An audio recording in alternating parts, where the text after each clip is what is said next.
Friends, welcome to kitchen art. Friends, આજે આપણે ઘઉંના લોટમાં પાલક નાખીને લીલી પૂરી બનાવીશું.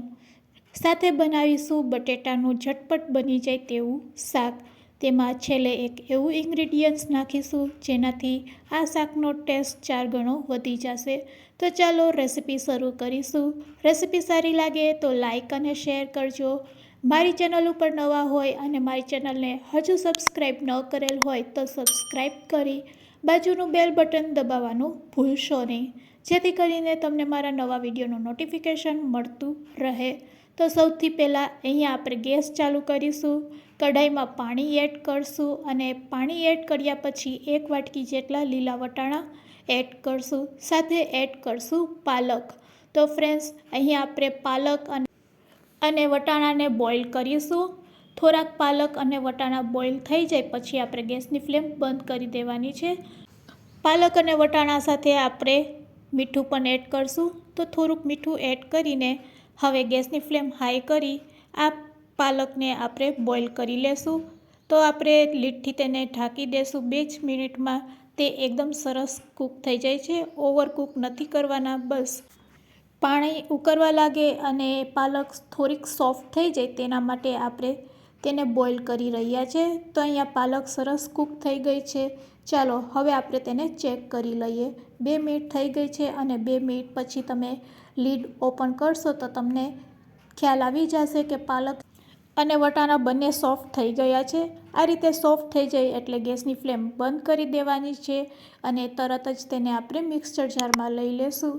બંને વસ્તુને મિક્સર જારમાં લીધા પછી પાલક અને વટાણા ઠંડા થયા પછી જ આપણે મિક્સર જાર ચલાવવાનું છે.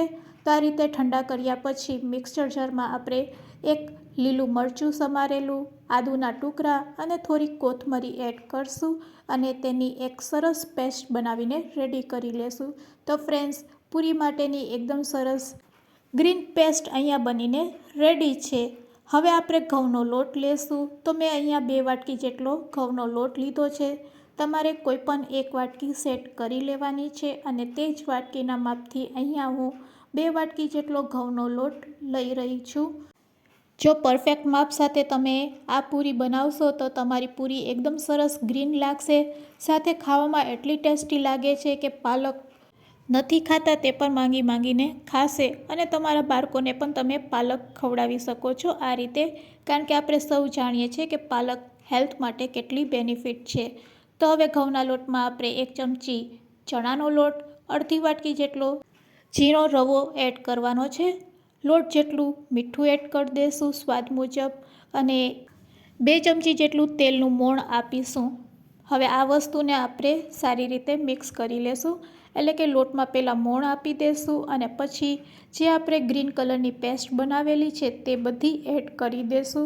હવે પેસ્ટ એડ કર્યા પછી લોટને આ રીતે જ આપણે પહેલાં બાંધીશું. પછી જરૂર લાગે તો પાણી એડ કરવાનું છે. તો બસ આ રીતે લોટને બાંધ્યા પછી જરૂર લાગે તો થોડુંક હાથમાં પાણી લેતું જવાનું છે અને પૂરી જેવો લોટ આપણે બાંધી લેવાનો છે. મિક્સર જારને આ રીતે પાણીથી ધોઈ અને આપણે તેનો પાણીનો ઉપયોગ આ લોટ બાંધવામાં કરી લેશું. સાથે હવે જરૂર લાગે તો આપણે થોડુંક પાણી નાખતા જશું અને આ રીતનો આપણે પૂરી જેવો લોટ બાંધવાનો છે. સોફ્ટ, બહુ કઠણ ના બંધાઈ જાય તેનું ખાસ ધ્યાન રાખવાનું છે. હવે બસ હાથમાં તેલ લગાડવાનું છે. થોડુંક તેલ લોટ ઉપર લેવાનું છે અને ફરીથી આપણે થોડીક વાર તેને આ રીતે હાથેથી મસળી લેશું. એટલે એકદમ સરસ લોટ છે તે સ્મૂથ થઈ જશે અને આ લોટને આપણે 5 મિનિટ રેસ્ટ પણ આપીશું.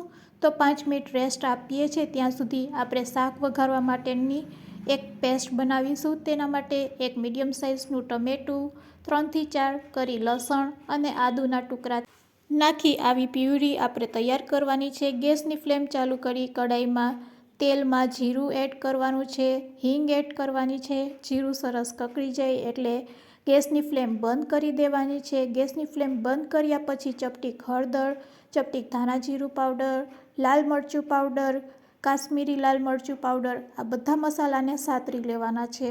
હવે તેમાં આપણે કિચન કિંગ મસાલા એડ કરીશું. કિચન કિંગ મસાલા એડ કર્યા પછી ગેસની ફ્લેમ ચાલુ કરી તેમાં આપણે ટમેટાની જે પ્યુરી બનાવેલી છે તે એડ કરી દેવાની છે.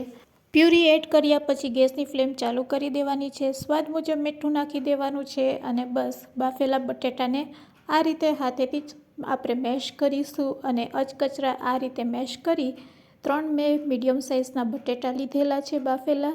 બસ આ રીતે માવો કરી તેમાં આપણે જરૂર મુજબ પાણી એડ કરશું અને 1 મિનિટ માટે તેને આ રીતે કૂક કરી લેશું. તો 3 મિનિટમાં જ આ શાક બનીને રેડી થઈ જાય છે. પણ પૂરી સાથે આ શાક એટલું ટેસ્ટી લાગે છે કે વાત ન પૂછો. હવે તમારે જેવી ગ્રેવી રાખવી હોય તેટલું તમારે પાણી એડ કરવાનું છે. પાણી એડ કર્યા પછી લો ફ્લેમ ઉપર તેને કૂક કરવાનું છે. તેલ છૂટું પડવા લાગે એટલે ગેસની ફ્લેમ આપણે બંધ કરી દેશું. ગેસની ફ્લેમ બંધ કર્યા પછી તેમાં આપણે એડ કરશું આમચૂર પાવડર. ફ્રેન્ડ્સ, આમચૂર પાવડર નાખવાથી આ શાકનો ટેસ્ટ 4 ગણો વધી જાય છે. તો અહીંયા આપણું ગ્રેવીવાળું બટેટાનું શાક રેડી છે, જે આ પૂરી સાથે ખૂબ જ ટેસ્ટી લાગશે. તો ચાલો હવે આપણે પૂરી બનાવીશું. તો અહીંયા પૂરી માટે આપણે લોટ લઈ લેશું બાંધેલો અને તેમાંથી આ રીતના નાના નાના લુવા બનાવી લેશું. મીડિયમ સાઇઝના લુવા બનાવવાના છે. તો ફ્રેન્ડ્સ, આપણે બધાને પૂરી તો વણતા આવડે જ છે, પણ આ પૂરીને તમારે લોટવાળી નથી કરવાની. પૂરી વણવા માટે જરૂર લાગે તો તમારે તેલનો ઉપયોગ કરવાનો છે. તો આ રીતે આપણે મીડિયમ સાઇઝની પૂરી વણીને બધી પૂરી તૈયાર કરી લેશું. તો ફ્રેન્ડ્સ, જો તમે ગ્રીન પૂરી ક્યારે ટ્રાય ન કરેલ હોય તો એકવાર ચોક્કસથી ટ્રાય કરજો. કોઈ ગેસ્ટ આવવાનું હોય સ્પેશિયલ ત્યારે પણ તમે આ રીતે પૂરી બનાવીને ખવડાવી શકો છો. રેગ્યુલર પૂરી તો બધા ખાતા હોય છે, પણ જો કંઈક નવું પીરસવું હોય તો આ પૂરી બેસ્ટ છે. તો ચાલો બધી પૂરીને આપણે આ રીતે વણી લીધી છે અને તેલ પણ આપણું સરસ ગરમ થઈ ગયું છે તળવા માટે. તો તેલને આપણે એક વખત ચેક કરી લેશું. તો અહીંયા તેલ આપણું સરસ ગરમ થઈ ગયું છે. બસ હવે પૂરીને આપણે તેલમાં ડીપ કરીશું અને ડીપ કર્યા પછી ઝારાની મદદથી આ રીતે આપણે પૂરી ઉપર ઝારો ચલાવીશું એટલે બધી પૂરી તમારી ફૂલવા લાગશે. તો ફૂલાવાની પણ એક ટ્રીક હોય છે અને જો તમે આ ટ્રીક ફોલો કરશો તો તમારી બધી પૂરી છે તે જરૂરથી ફૂલશે. બસ હવે ગેસની ફ્લેમ આપણે મીડિયમ ટુ લો રાખીશું અને મીડિયમ ટુ લો ફ્લેમ ઉપર પૂરીને તળી લેશું. તો અહીંયા આપણી પૂરી સરસ તળાઈ ગઈ છે. આ રીતે તળ્યા પછી તેને આપણે તેલમાંથી કાઢી લેશું. આ રીતે પૂરી ગોલ્ડન બ્રાઉન કલરની થાય એટલે તેલમાંથી આપણે પૂરીને કાઢી લેવાની છે. તો અહીંયા બધી પૂરી તળાઈને રેડી છે. ચાલો તેને સર્વિંગ પ્લેટમાં લઈ લેશું અને બટેટાના શાક સાથે સર્વ કરીશું. તો ફ્રેન્ડ્સ, આજે તમે પણ ચોક્કસથી સાંજે ટ્રાય કરજો ડિનરમાં આ રેસીપી. અને રેસીપી સારી લાગી હોય તો તમારા ફ્રેન્ડ્સ મિત્ર ગ્રુપમાં શેર કરવાનું ભૂલશો નહીં. વિડીયોને એન્ડ સુધી જોયો હોય તો એક લાઇક જરૂરથી આપજો અને હા, ચેનલને સબસ્ક્રાઈબ ન કરેલ હોય તો અત્યારે જ સબસ્ક્રાઈબ જરૂરથી કરી લેજો. Thanks for watching. ફરી મળીશું એક નવી જ રેસીપી સાથે.